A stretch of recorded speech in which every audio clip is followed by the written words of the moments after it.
And welcome back to Open Lines. George Norrie with you. Glad to have you with us. And just some holiday notes for you. Thanksgiving night, that Thursday, we'll have a live program for you. I'll be here.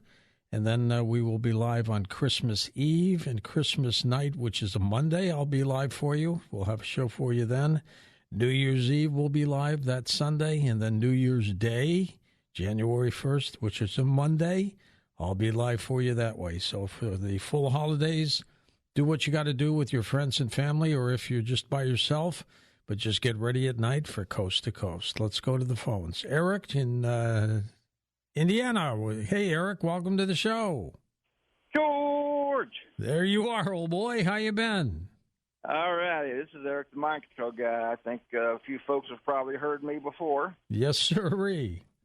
Anyway, what I have to ask George is kind of lengthy, but over the years, a couple different people I've known had friends that worked inside the Pentagon, and I asked them to have a look, see if there's any way to get access to the stuff that myself and many other troops over the decades were subjected to in these extremely unethical tests they did, psychological torture and stuff like that.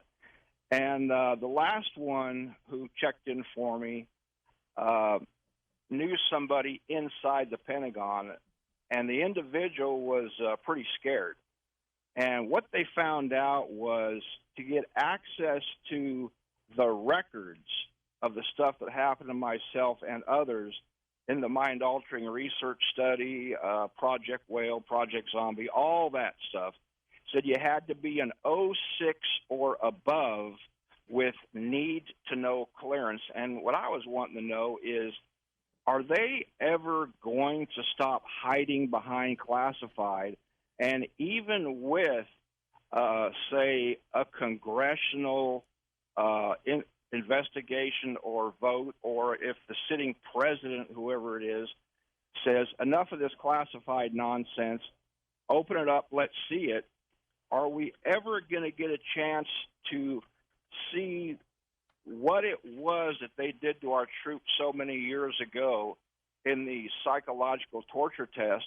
Or is it just going to have to be the fall of the country and the abandonment of the Pentagon before anybody can get access to that without being threatened within an inch of their lives if they inquire about it? I'm not sure about the latter part, Eric, but I'm not sure we're going to get full disclosure at all. I don't think it's going to come. It's not going to be that easy. It may take lawsuits. It may take efforts like that. But I don't think governments will be free to hand out their information, especially when they've been testing. And back in the 50s, they tested here in St. Louis with ordinary people, biologicals. They've tested over Navy ships. It's horrendous, but I don't think we're going to find out about it. That's my guess. That's just my guess. Let's go east of the Rockies to Caroline in Loveland, Colorado. Welcome to the program. Hi, Caroline. Hi, George. Thanks for your service. Well, thank you very much. It's very kind of you. Yeah, my grandpa also served as a chaplain. What part of the branch was he in?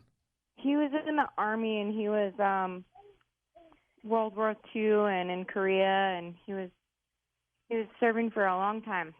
Nothing like an Army chaplain. Those guys were worth it. Yeah. So I wanted to share something pretty cool with you. Okay. I run a business called Rocky Mountain Freeze Dry, and I make freeze-dried ice cream, and it's at RockyMountainFreezeDried.com. And we make organic freeze-dried ice cream that is preservative and chemical-free. How did you get started in that? Well, actually, we have 5 kids, and one of our kids really loves freeze-dried yogurt. So we started making it just for our family, and then after a while, it was really good. So we just started selling it, and we just got pretty successful with it. And our company is really conscious because we like to keep it all organic, and we don't like to put any colors or anything in there, or chemicals. So it's like space food, but it's made right here on Earth. How far do you market yourself out to? Well, we're on Amazon, and we also have our own website. We do it all online, and we're fourth generation Sicilian ice cream makers too. So it's kind of like gelato. Do you ship it? Do you ship it? Yeah, we ship it out, and it's at RockyMountainFreezeDry.com. So how do you keep it? How do you keep it frozen if you ship to like St. Louis from Colorado? Oh, it's freeze dried. So it's like crunchy and creamy, right? So it's like you don't have to keep it in the freezer. Ah, so it doesn't have to be minus 32 degrees or anything like that. No, you can eat it in the winter and not get cold. It's crunchy. Oh, that's cool. Yeah, so it's actually a really cool thing. I just wanted to share that with you, and maybe, I'd love to send you some. It's really awesome. Wait till I get back to California, and or drop some off at Gaia in Boulder, Colorado. I'll be there in another couple months. That's nearby, so that would be awesome. All right, do that. All right, thanks.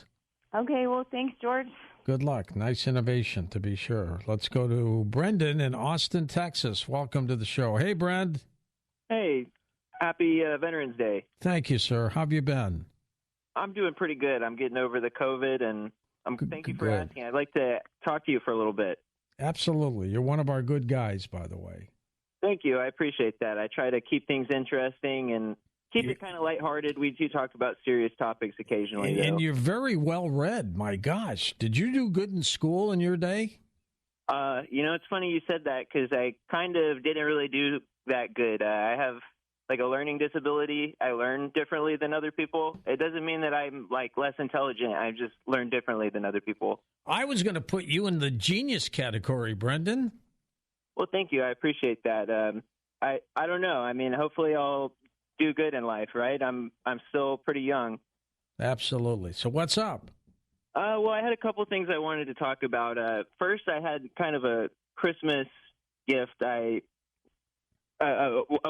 Christmas wish I have from Coast to Coast. I don't know if you guys will be able to, but Peter Davenport, I know you said you still communicate with him occasionally. Mm-hmm. I don't know what his health is like, but also Richard Sauter, if his health is okay, do you think that you could have them as a guest, or if they're not okay to talk on the air at night, because, with the health and everything, maybe Cheryl could talk to them and have like a recording of that. We can try to do something like that. Absolutely. Yeah, just an idea. A couple of years ago, Richard wasn't feeling well. He was doing weekly reports for us. Wow. And we had to slow down, and then that's when Kevin Randall picked it up for us. And Richard's Peter's a little better. I don't know how well he is, but he is a little better. As far as Richard Sauter, I'm not sure, but I can have Cheryl check into that. Yeah, that would be great. That would just be a really nice personal gift for me, because I'm a big fan of both of those. And you did all these interviews with Richard Sauter, and none of them are available on Coast to Coast Insight. So if they could ever get that too, I know that some of the things are lost, but I don't want to take up too much time. But I did have a miracle story. All right, let's hear it. Okay. All right. So I was living in a different town, and it was still in Texas, like near central Texas, and there was a storm coming. And anybody in Texas knows you can see these storms coming from way far off. And I park my vehicle, and I hear these noises, like distressed animal noises. Like it was like high-pitched squeals or something like that. I can't really – animals make weird noise when they're distressed. And I could tell something was not in a good spot. So I got out, and I realized I was parked next to like a drainage gutter, and all this like noise was coming from the gutter. So I go around looking for anybody. I'm like, does anybody have a crowbar or any metal so I can lift this manhole cover off to see what like these animals are crying out from the sewer? And everybody looked at me like I was crazy. I'm like, these animals are yelling out, and nobody wants to help get them out. I was like the only person that wanted to help. I don't know. I don't understand how everybody was looking at me like I was a crazy person. But anyways, I just put my fingers through the hole of the manhole and lifted up with my bare hands, with just like one little finger in the hole. Anybody know that manhole knows what I'm talking about. But I put my head in there, and there's all these little kittens Wow. Inside of the sewer.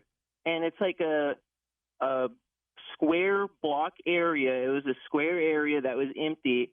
And behind me was a corrugated tunnel that was going horizontally. And then in front of me, there was a corrugated tunnel that was dropped off at like a 45-degree angle that just went into blackness. And it was like roaring water. Anybody that's been underground and heard water roaring, you know it's really loud. And I don't know how these kittens got in there, but the mom was outside and was going around making all the noises, and the kittens were inside. Well, I lift the kittens up out, and my girlfriend was outside helping me, like, hand the kittens to the outside of the sewer. Well, one of the kittens goes down that 45-degree angle. Oh, no. Like, couple feet long thing, just sheer blackness, roaring water. And I'm not going to say, like, I'm brave, but, I mean, I didn't want to – I was scared to go into that. I thought I was going to, like, fall down.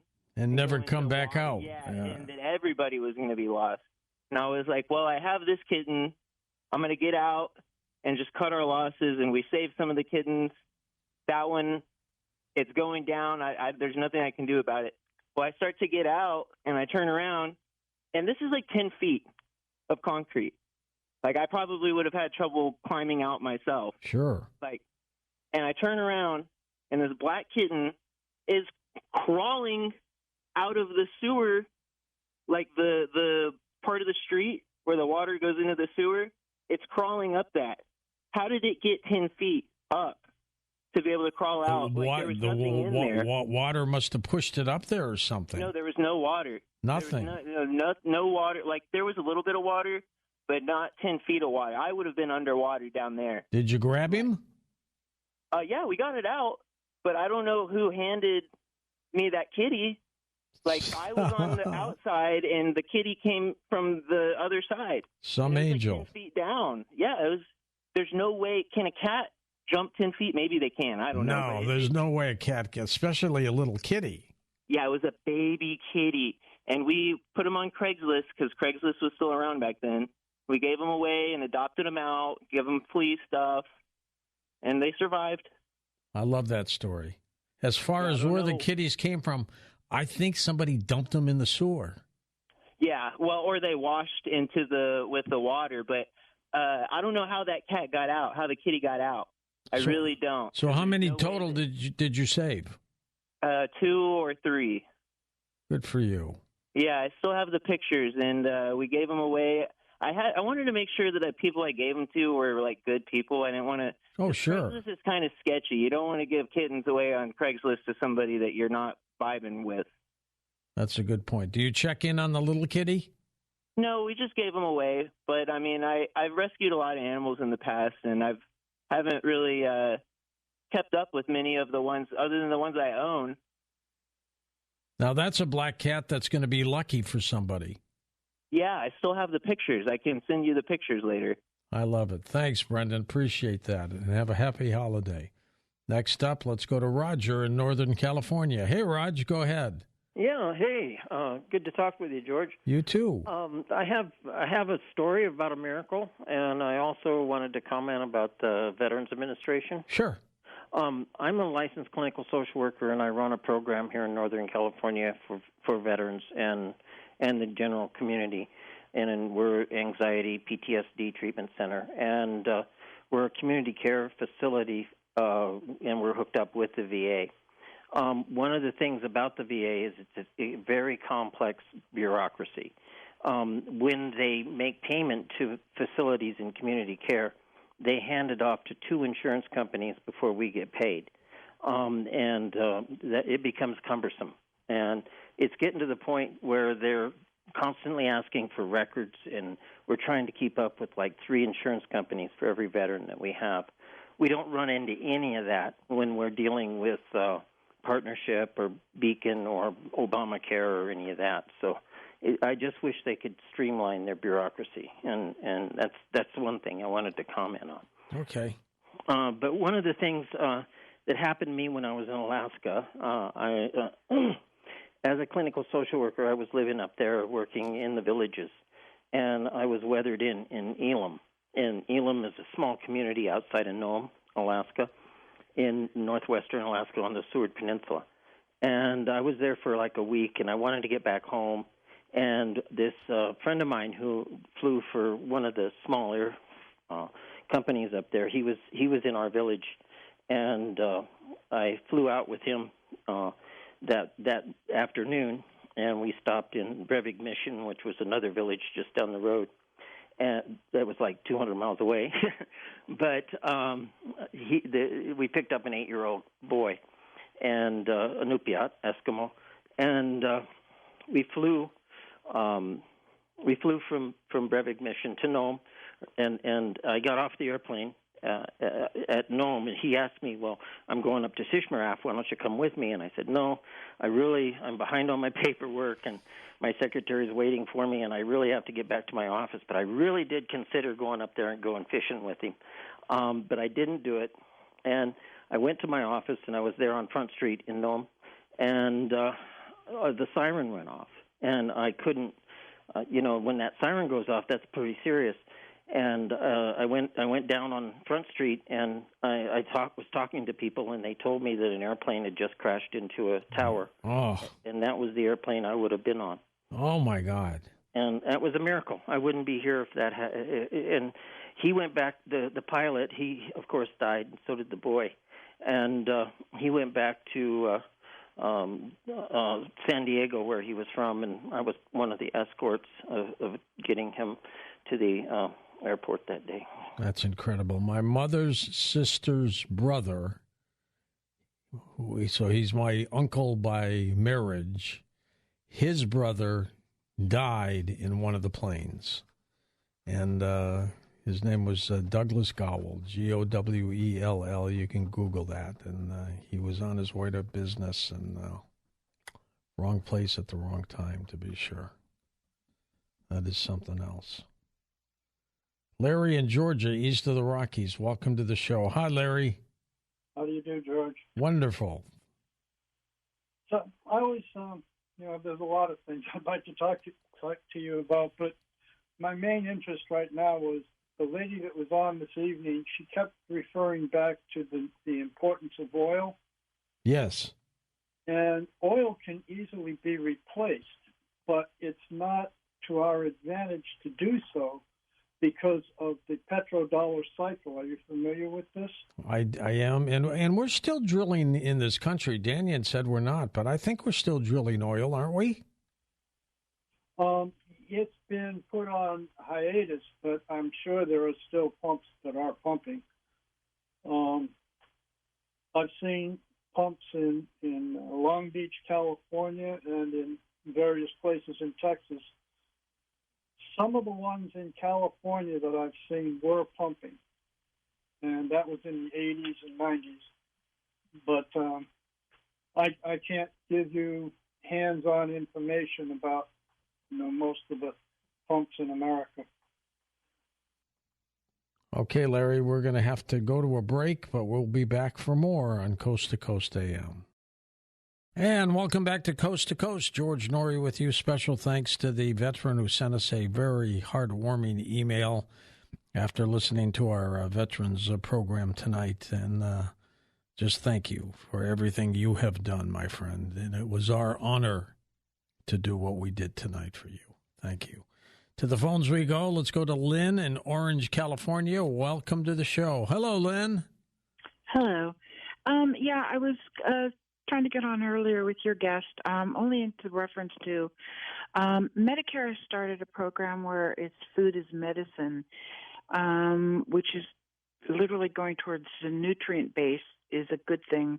And if it's done properly and they actually get good food, it would be really awesome. But I guess it's whether the veterans are also moving in that direction and maybe using the weight and the force of the veterans themselves requesting to go in that direction so that nutrition becomes an important part of the healing process, especially like Dr. Wallach.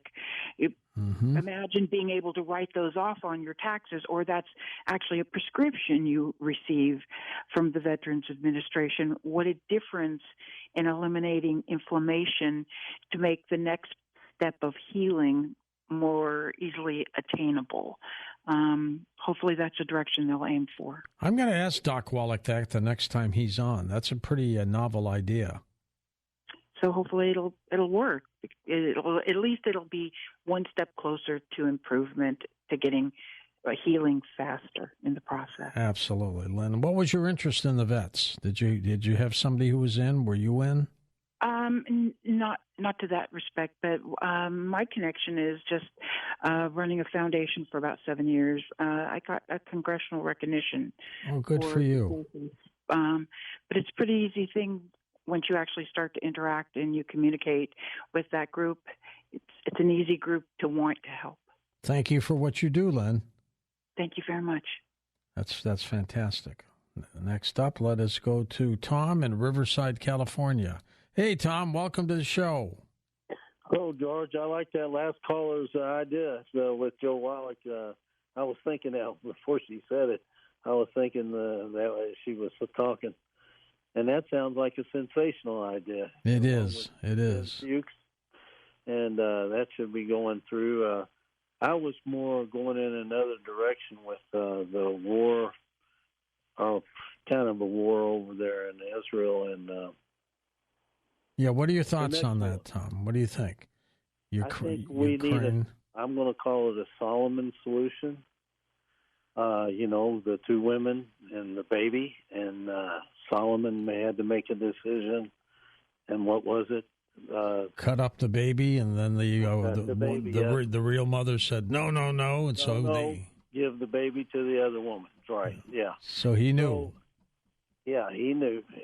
Then he knew, and so I would say, as hard as and impractical as it is, the Jewish people, in 1948, they were given that land. I forgot how it worked.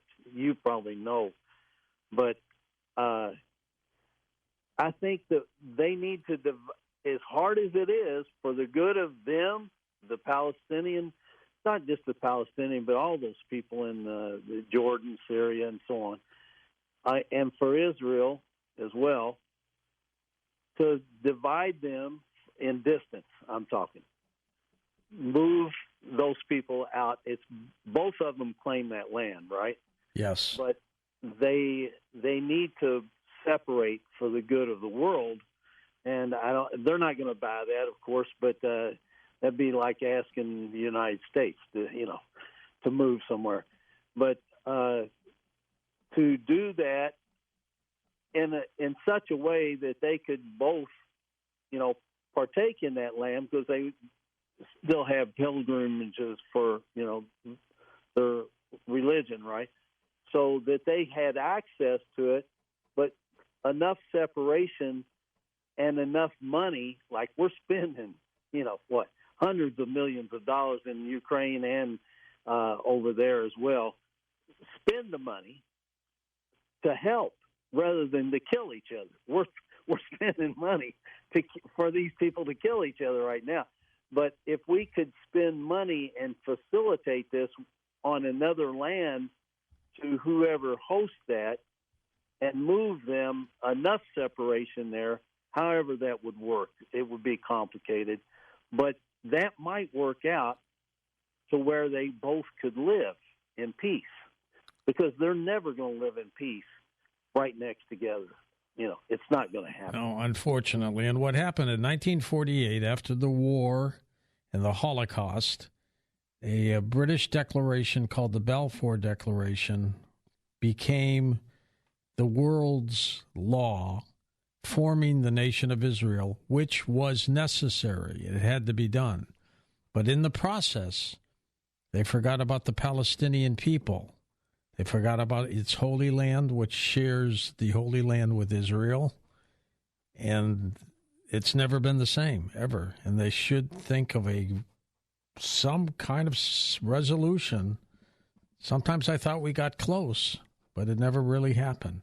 But something should have been done for the Palestinian people, and something should be done for the Palestinian people. In terms of the war with Hamas, that sneak attack on October 7th was so unnecessary and so uncalled for and so brutal. It defies logic and words, friends. It really does. Next up, let's go, Tom. Thank you for your call, and your idea and your input was very poignant. Danae in Hesperia, California. Welcome to the program. Hello, Danae. What a nice name. Hey, George. I didn't pick it, but I like it. It's what the Navajo call themselves. Perfect. So I'd like to read you a short poem my dad wrote. And he wrote this poem dedicated to the soldiers who he buried as a memorial act specialist, meaning a pallbearer, and his name is Paul. During his service on his second tour in Vietnam, he got flash burned pretty bad in 1969. So he spent his second 6 months of his second tour being a pallbearer. And I'd like to write you a poem that's read you a poem he wrote. It's short and to the point and awesome for Veterans Day. All right. My son's a retired veteran. It's called The 200 or So, 13th of May, 2013. I woke up one morning thinking of the past and how I carried my comrades to their last stand upon the grass. I kindly remember the time on the lawn at attention, dressed sharply as a flag-draped coffin passed. Of course you were good then, but this is now. You must keep going on. We, who you have ushered into the ground, encourage you to keep moving. We, who behind cemetery's gate, will you the life beyond combat's wave. We, beneath earth's cover, gift you our lives. Please waste not our wish. Many days have gone on since our internment. You may not forget the military honor you were given. You said goodbye to our folks in our steed, dressed sharply in military colors, and we and you at our day. We are privileged to be let go by you, whom hasn't seen the flash or heard the bang. You gave the country's flag triangle folded, said thanks, accept our sorrow. You may not quit or falter. We have said our goodbyes, but we will not be left and forgotten. You need to keep moving when it is dark or light or warm or cold. Dirt is our gift from a grateful nation. A forest of rock beneath the trees above the grass, locked at night to keep the living out and the dearly departed in, as if we could float free of our cell at will. We wanted to or chosen not matters. Our young souls are cleansed through our bodies not. Be your best. Pound your chest. We will not leave there ever. Keep moving. Do not stop. Run until breath is gone and you drop. Carry us always in your heart. You've ushered us to our Maker, and your time is yet. Remember, there is no shadow in the grave, so bask in the sun and moon. When you see your shade, think of us. Sergeant, first class, retired, and still always a veteran. Thank you for letting me share my dad's poem about. Thank you. Dad still with you? Yeah, Mama died, and they were about to share their 49th anniversary together, but, yeah, he's still steadfast. Tell your dad that's a great poem, and the world just heard it. All right. Thank you, George. Thank you, Coast to Coast family. All right. Thank you, Danae. I appreciate it. Steve in Albany, New York. Hello, Stephen. Welcome. Hey, George. Happy Veterans Day. Thank you, sir. Don't call me sir. I work for a living. Yes. That brings up a question I've always wanted to ask you. Yeah. Did you get ESWAS? No, I did not. Okay, for all those who are listening, ESWAS is a ribbon worn on the uniform, or a little thing worn on the uniform to designate that you're an expert in either OSWAS, I should have said, either officer or enlisted duties. Yeah, you can identify ships, You know how to run the ship if there's a casualty, and there's a lot more to it involved. I'm simplifying it, but it's a lot of work, and I just want to let the studio audience know that what that is. The best thing I got, Stephen, was a Navy Achievement Award, and that was a pretty good little ribbon. I relic that, and I still have it in its case. I was eligible for 2 of them, and then after I didn't get them, I was notified that, and that would take like 15 minutes to explain the joke that I made out of getting one of them. But I didn't know to put in for it, so I never got the 2 of them, and that would have promoted me to E5. That would have been great. Anyway, the reason I called up, these UFPs for triangular flying objects. Have you seen the B-21 that they just announced was out there? Yes. Oh, okay. I sent you a picture of it on whatever the Yahoo. But that's the triangle everybody's been seeing. That's the flying wing everybody's been seeing. They've been testing it out. People have been seeing it, and I guess they kept it under wraps until just now. But that's what they've been seeing, is that flying object that whatever. It's a UAP. It's been explained. It's one of the things I've been seeing, that's for sure. I still think we're being visited by ETs, but there's a lot of strange things out there, to be sure. Jeremy in North Dakota. Hello, Jeremy. Welcome. Hello, George. I want to thank you for allowing me to put out my website to people, because I've been contacted by this wonderful lady up in Alberta, Canada, named Veronica, and I'm trying my hardest to capture her heart forever. Well, just be cool. Just be cool, and things will happen if they're supposed to. That's my advice to you. And she listens to you on the podcast member of your website. Yep. Because she doesn't stay awake at night. She just listens to the recordings. Well, she lives in Canada. She can be a Coast Insider now, too, so let her know that. Yep. She is. She already is one. Oh, that's cool. I bet you bought her a little membership, didn't you? Nope. She already had it. Oh, okay. And how you doing? How's your head? I'm doing all right. I'm just really frustrated that they still consider me incompetent, even though I've outlived the best projections by over 16 years and all that. Well, you had your birthday in August, and you turned 42, was it? 48. 48. Good for you. And you're on disability. You don't have to work, do you? Nope.